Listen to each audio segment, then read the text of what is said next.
Good evening, ladies and gentlemen. Welcome to another edition of Seekers of the Supernatural. I'm your moderator tonight, Tony Spera, of course with host Ed and Lorraine Warren. Tonight is an historic night. I'm not one to make predictions, but tonight is November 7th, election night. My prediction tonight is that either Al Gore or George Bush will become the next president of the United States. Mark my words. So, I think what we'll do tonight is, we talk a lot about specific cases, specific hauntings, but tonight I think what I'd like to ask Ed and Lorraine is, how do you know when a house is haunted? What are the various types of hauntings that are occurring out there to people? How would they recognize the various kind of spirits, perhaps an earthbound spirit, a demonic spirit, all those types of supernatural occurrences? So I think I'd like to start, if I could, tonight with Ed. Ed, how do you know if a house is haunted?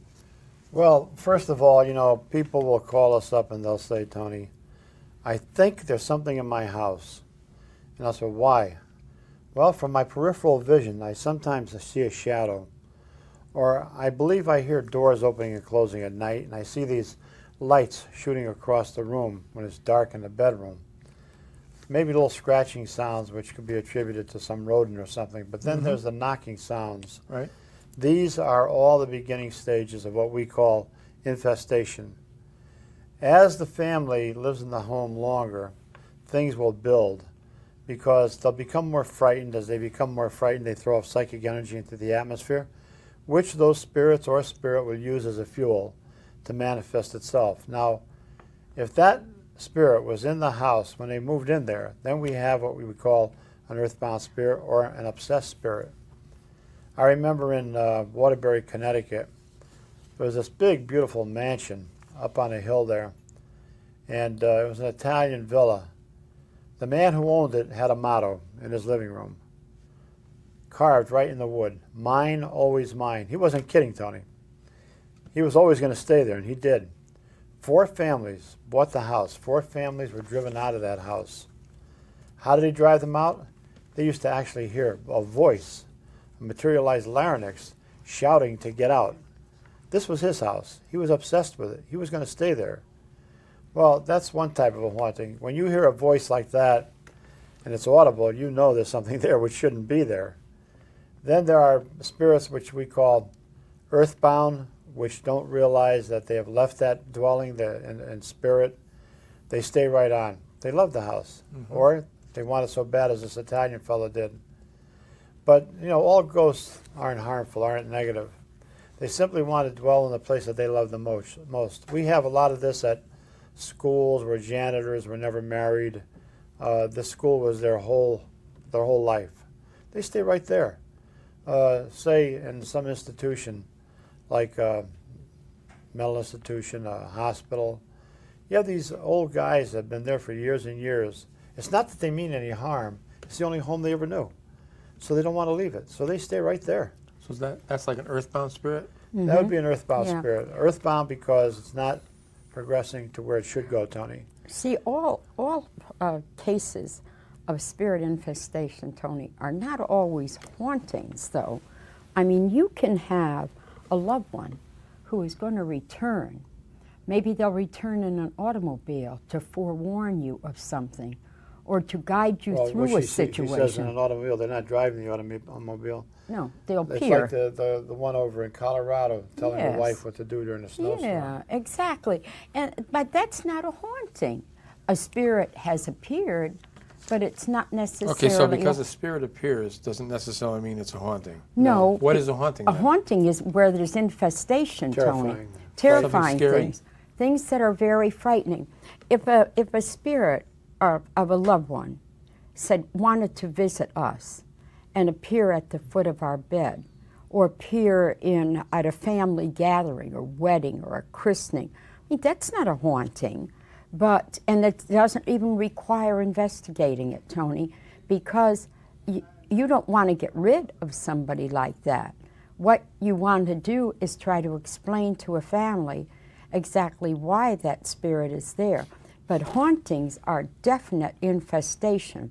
That is where there's knocking sounds, there's doors opening and closing. Bed shaking, Yeah.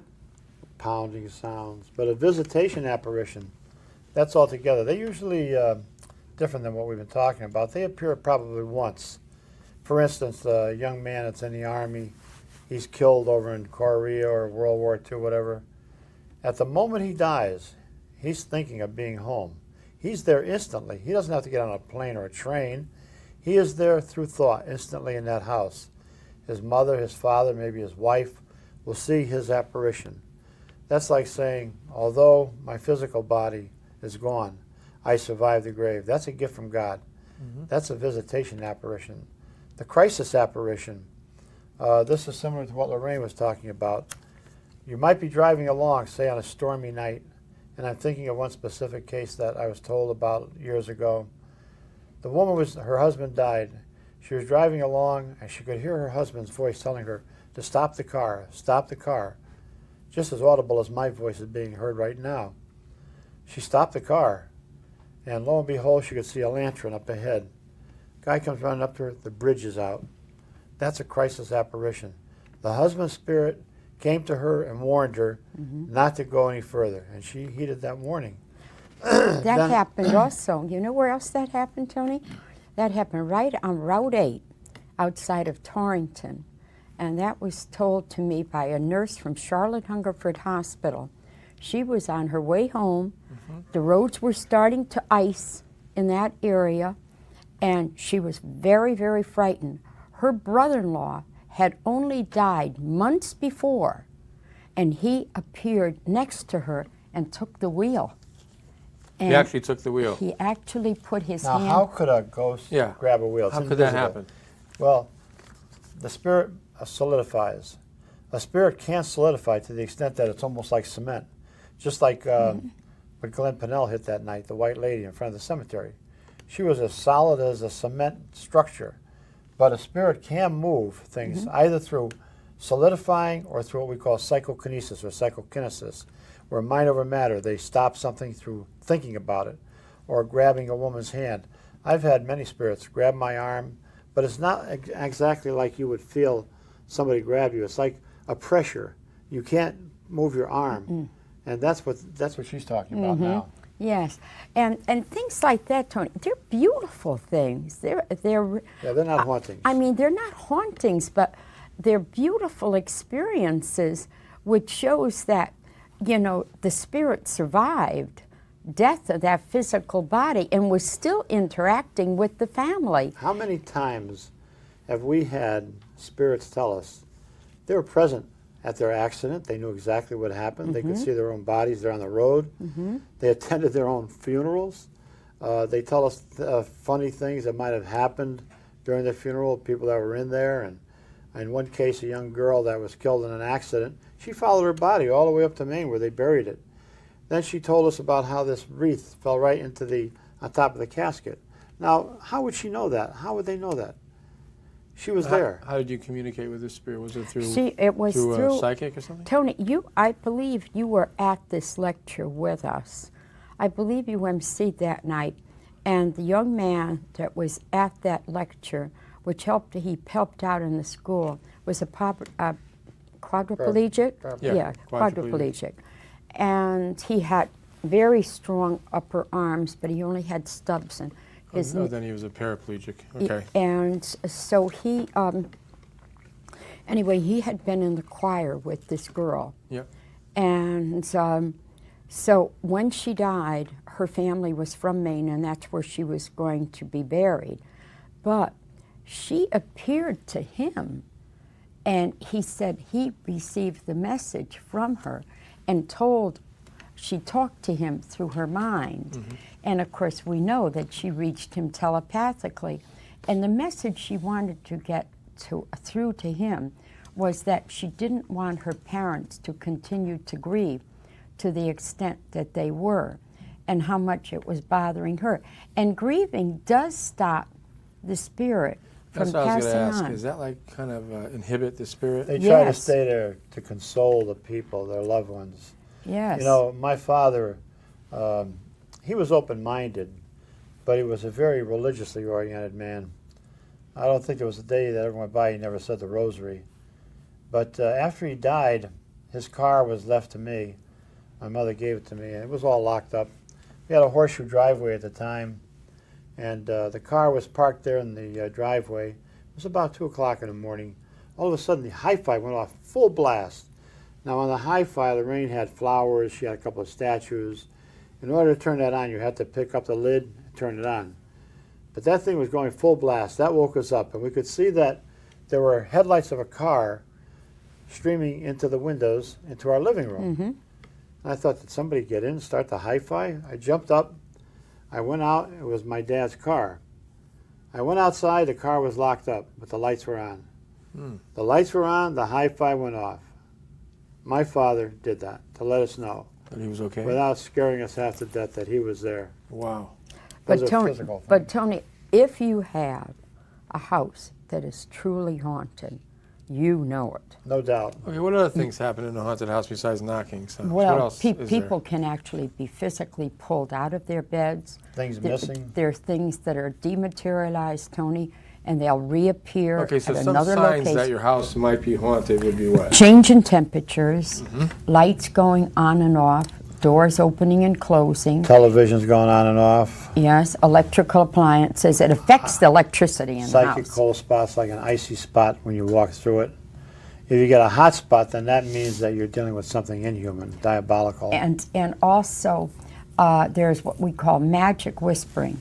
Now, that is very common in a haunted house, and this is how people describe it.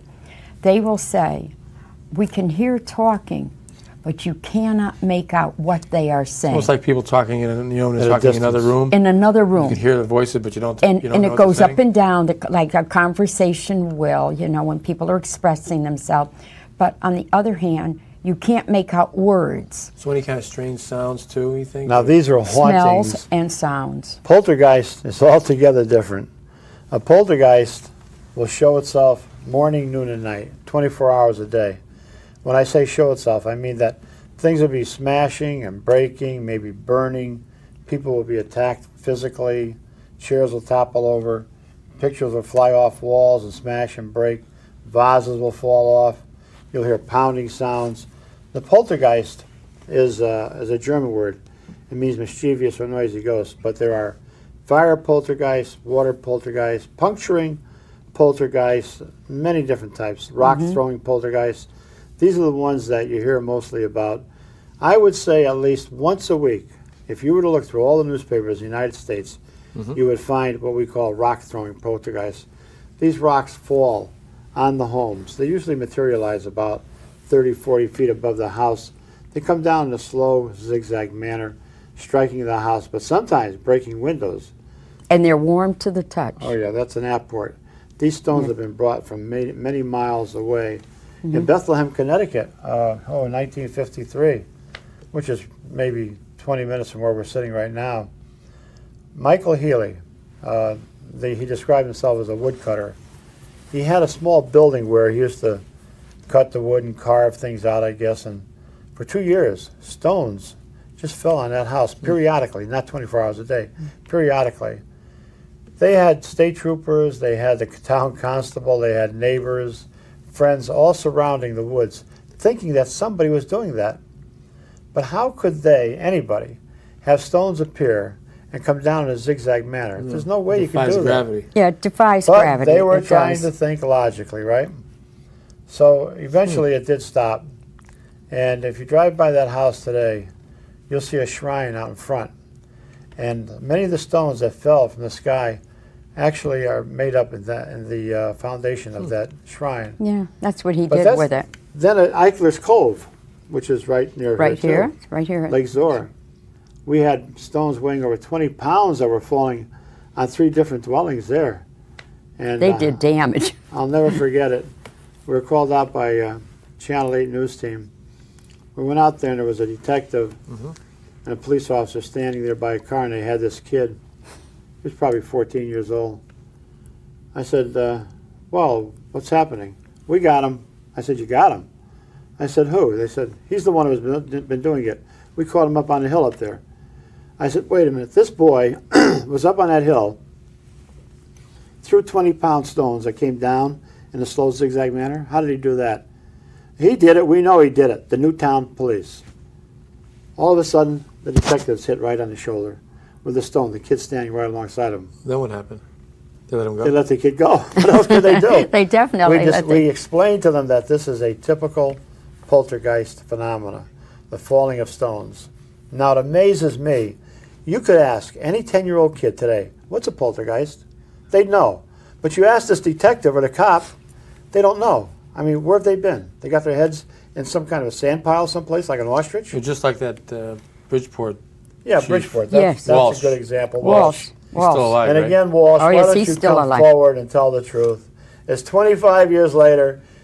Look, you put your own men on the carpet. They were telling about all the things that were happening in that house on Lindley Street, hour after hour. You come along and say that a 9-year-old girl fooled at least 8 or 9 cops in the kitchen, ourselves, 4 or 5 people, a couple of reporters, the parents. That kid could move a refrigerator weighing over So, 400 in other pounds words, without a singer do it. He made the patrolmen look like a bunch of idiots. He made That's the right. church look like idiots, Why too. doesn't he come forward? He's retired. The crowds are gone. He doesn't have to worry about putting up barricades anymore. Yeah. Walsh, come forward. Tell the truth. You made these people look foolish, and how the media could fall for that is beyond me. He said the little girl was a ventriloquist. She was the one that was making the sounds coming around the cat. He never said who was the one psychiatrist that found that out or how they proved the kid was a ventriloquist. She was not. We were there. We know what we heard. We know what we So that was seen. a real haunting, huh? That was Oh. a poltergeist haunting. That was a That poltergeist. was a poltergeist. That Something went bad? on- Something bad. Yeah, that's Definitely. bad. Smashing, And Tony, breaking. it goes on round the clock. It never lets up. It's not like it's going to start once it gets dark. That's all day, When you all walk night. into a house like Lindley Street, Oh, it's you know how just- like some hauntings, the phenomena will stop when you go to Yes, investigate it? yes. But in Lindley Street, it didn't, huh? No. Well, let No. me give an example. Tell him about the electricity part of it, honey. Well, That's what's interesting. I was sitting in the living room. It was a very small house. I could see the table and chairs in the kitchen. All of a sudden, you would get this ozone smell like electricity. Yeah. Mm-hmm. I could see the table starting to shake. It went right up in the air, did a flip, came down. The chairs flew in all different directions. Not only once. This happened every day. Who every saw day. this happen? Oh, Police officers, firemen, numerous. Chief Swirling. Chief Swirling walked in, the fire department. He's seen 3 huge reclining chairs jumping all over the place. We used to call them Mama Bear, Papa Bear, and Baby Bear. He said, there must be some kind of witchcraft there. And the first priest that went in there, what was his name from the Chancellery? Oh, he was from St. Patrick's, What was honey. his name? I don't remember the name right now. Well, but he walked in and said, from St. Patrick's. it's definitely something diabolical. But after the Chancellery bishop talked to him, he changed his mind No, fast. they wouldn't did? allow. Oh, yeah, it's ridiculous what they do. It's All right, really so a shame. when you walk into a house such as Lindley Street, It's very uncomfortable, Tony. it's almost like you don't need to be told what's happening no, because no. Oh, looking- there's it's things right People happening. all there. talking excitedly there. Yeah. I remember when I came into the house that first time, I think it was November 23rd, wasn't it? Yeah? 1974. There were policemen in there, firemen in there. They were all talking excitedly. I have this all on tape, you know. The first thing I did was interview the officers, the firemen, the family, anybody that's seen or experienced anything. These I police know that's officers had important. written statements too, right? Right. And yes, it has that. I have all the police statements. I knew from experience they would say, the little kid did it. That's a cliche they use. I don't know why. I think it's because the police don't know what to do about it. You know, they walk in there, they want to help, but they don't know what they're up against. They just don't know how to stop it. Okay, so in that house, we weren't going to talk about a specific case, but in that house, what kind of a spirit was there? Demonic. A demonic Definitely spirit. demonic. Well, Anything as powerful as that is demonic. I mean, and it's still there. And it lasted. It's still there? It lasted. You say it's yes. still in the house? All right, let me tell you how we know this, Tony. Because during the period of time after Mrs. Gooden was killed and then Gerald died, Yep. Mr. Gooden. Mr. Gooden. Gerald Gooden, yeah. Yeah, Gerald Gooden died. Right after that, it went into the hands of realtors. Somebody was in there taking pictures, Tony, showed all the great big black globules, ghosts. shadows all over It's the not place. as active as it was but it's still there. It's like just dormant. remaining dormant, that's all. It's just waiting, Tony, for someone to go in there that can activate what is there. There are many ways to activate it. You can be animosity between family members will activate it. Alcoholism, drug abuse, opening doors through Ouija boards. Okay, now why would the alcoholism and drug abuse and animosity cause a haunting? Because it creates a type of energy in that house, and spirits are attracted to it by the aura. Attracted to that? By the aura, Tony, by the aura. They're attracted to the aura of individuals they've gone against the laws of God. They're destroying the physical body that God gave them. So that aura is going to change. The spiritual aspect of the aura is going to change. And that's what attracts these spirits to a particular But also, location. in this case, it was a child. She was, I believe they call it a Seven Nations Indian from Canada. And she was a very unhappy child. Oh, yes. In fact, she had been beaten severely. She was at home. She had a tutor coming to the house, the teacher. And the voice coming from the cat, not from the cat, but around the cat, understand that. It's what we call a materialized larynx. Okay, so we should clarify that she wasn't beaten severely by the Goodens. No. That was She prior. In by school. kids in school. Kids in school, Tony, because they felt she was different. Okay. That is so sad, but they did feel she was different. So you have a very unhappy child here. Her only friend was Sam the cat. And she said, I used to talk with him, he talked back to me. The cat was not talking. It's a materialized larynx. Very rare, but it happens. We've been involved in about 6 cases where such phenomena has occurred. So you have an unhappy child. The energy of this child is all pent up inside of her. Spirits can use this. As she becomes anxious and angry and depressed, she throws off this energy. This is what we call a poltergeist. We use that. Now, parapsychologists, scientists will say, well, these PK rods, psychokinetic rods that supposedly project from this child are only effective up to 14 feet. That's the scientific explanation. I immediately take the child out of the house when I go into such a home. I have them drive that child miles away with the mother and father so nobody can say it's the parents or the kid doing it. And then I provoke in the name of Jesus Christ. And things will be flying around. Where's their theory then? Where are the PK rods? Where's the psychokinetic energy? Sure, it may start with the child in the beginning, but then it takes over. In the Gooden house where you said it was demonic, you think there's more than one spirit there? One spirit always attracts other spirits, Tony. So where you have one spirit in a house, or where you have one ghost in a house, it's going to attract other spirits. Did anybody ever see, in, like, for instance, the Gooden house, any manifestation? Yes. Yeah, they did. We had a young seminarian, Paulino. The first thing I did was to call him up. He was at our house. I said, Paul, come right down. You stay with this little child. Stay with her every minute except when she goes to the bathroom. If she's in one room, I want you in that room with her. I want you to observe her 24 hours a day. He did that. We left to go home. It was around 9 o'clock at night. We went home to get some something to eat, wash up, get some different clothing. And when we got back, Mr. Gooden, Laura Gooden, the wife, Marcy, and him were all outside in the street. The freezing, it was a cold night. I said, what's wrong? They said, we can't go in there. I said, what happened? What happened was that Paulino, a seminarian, started to say prayers in the house, Chanting. which I told him not to, chanting. Suddenly this black shadow ghost appeared. He could feel hundreds of pinpoints of electricity all over his body, just like I felt in Amityville. They ran out of the house, they ran across the street to one of the police officers' homes. They were knocking on the door, they let them in. But then after they got in, there was pounding on the door. And the officer said, who's that? He says, you don't want to find out. That came from their house over to this house. Wow. Was that the same kind of thing that happened in West Hartford?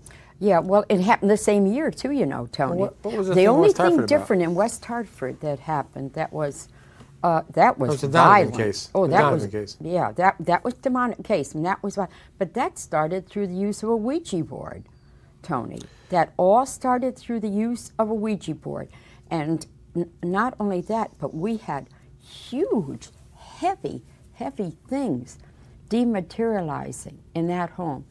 I remember this one night. Ed went in the master bedroom with all the family members. They were all in there. And I walked down the hall, and I just stood in the doorway of the bedroom, you know, just talking.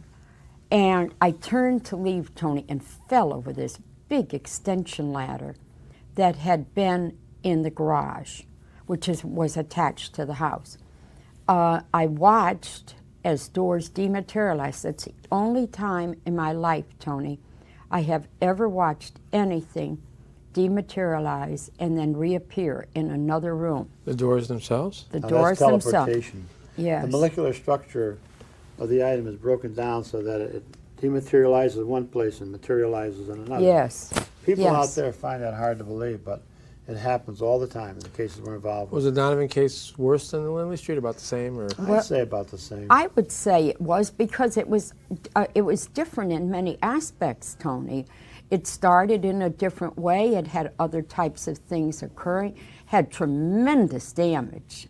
To the house? To the house? The house. It was the interior Didn't something of it. happen to your car there? We want that to hear was this? in the Donovan case. What happened to Let your me car? tell you, we had a brand new Chevette, brand new. I don't think the car had 200 miles on it. Ed did not want to park it in their driveway, so he parked it on the street in front of their house. I said, I'm not parking that car in there. I don't blame you. And so when we got ready to leave, Tony, the car's all locked up. When we got ready to leave the house, the windshield wipers were off the front of the car and on the passenger side seat. The signal, Wait a signal minute. switch Wait, inside the wait, car was yeah. broke off. Broke off. Hold on a second.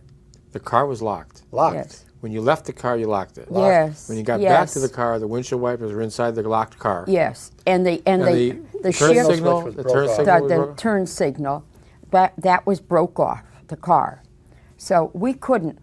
That car had to be towed back to the dealer again. Now, it was not that next day. Oh, yes, it was. It was late at that day, and the guy called us. The mechanic called us from the agency, and wanted to know, were we kidding?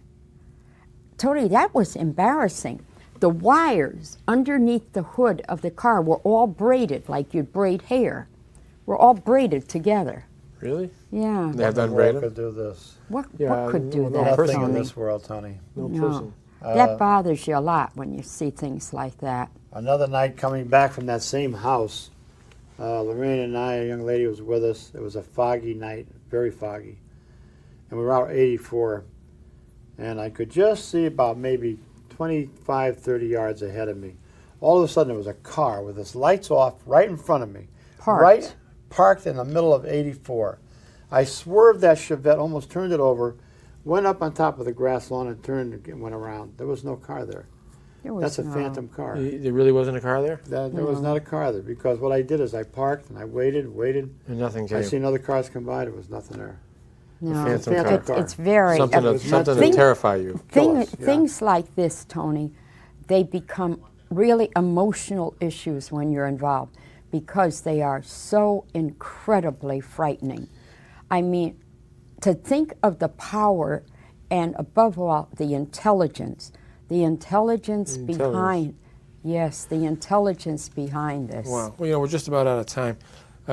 I think next show, what we're going to do, what I'd like to do next show is to talk about how you remedy a situation like this. I mean, sure, you go in and you know the house is haunted. How do you remedy it? Right. So for those who are tuning in late, Lorraine, do you want to give the P.O. box? Sure. Okay, you can write to us. In fact, we'll read a letter on the next show, that one of the nice ones we got this week. You can write to us at Lorraine Warren at P.O. Box 41. Or Ed Warren. Lorraine and Ed and How Lorraine about Ed and Warren. Lorraine Warren? How All about the right. Warrens? We'll settle P.O. for that. Box 41 We'll settle for that. P.O. Box 41. in Monroe.